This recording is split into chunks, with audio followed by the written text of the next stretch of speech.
Hello everyone, আগের দিন গিয়েছিলাম হাজারদুয়ারি ফ্যামিলি রেস্টুরেন্টে।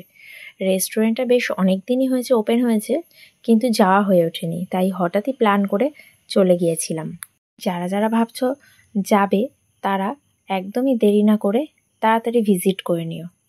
রেস্টুরেন্টে ঢোকা মাত্রই ফিল হচ্ছিল যেন মুর্শিদাবাদের কোনো একটা হেরিটেজ প্লেসে চলে এসেছি। পুরো রেস্টুরেন্টটা জুড়েই যেন একটা নবাবী ফিল আছে, হবে নাই বা কেন, নামটাই তো হয়েছে হাজারদুয়ারি।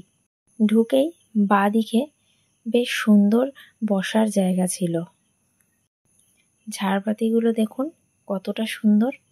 সত্যি বলতে অ্যাম্বিয়েন্স নিয়ে কোনো কথা হবে না, ছোট্ট জায়গার মধ্যে খুব সুন্দরভাবে ডেকোরেশন করা।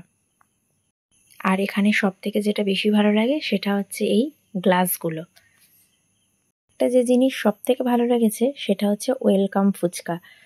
এটা ওরা সবাইকেই দিয়ে থাকে। সত্যি এটা দেখে মনটা একদম খুশি হয়ে গেল, আর খেতেও খুব টেস্টি ছিল। আমরা মেন কোর্সে অর্ডার করেছিলাম মটন বিরিয়ানি আর চিকেন চাপ।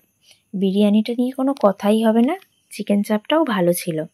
পেখমও দেখো, ওকেও একটা এক্সট্রা ফুচকা দিয়েছিল, ও সেটাই খাচ্ছিল। আর যেটা বললাম বিরিয়ানি, সত্যি খুব সুন্দর টেস্ট ছিল। আর লাস্টে হাত ধোয়ার জন্য পিতলের বাটিতে লেবু দিয়ে উষ্ণ গরম জলও দিয়েছিল, এটাও বেশ ভালো লাগলো। আরও একটা জিনিস ভীষণ ভালো লেগেছে, যেটাতে করে বিল এসেছে।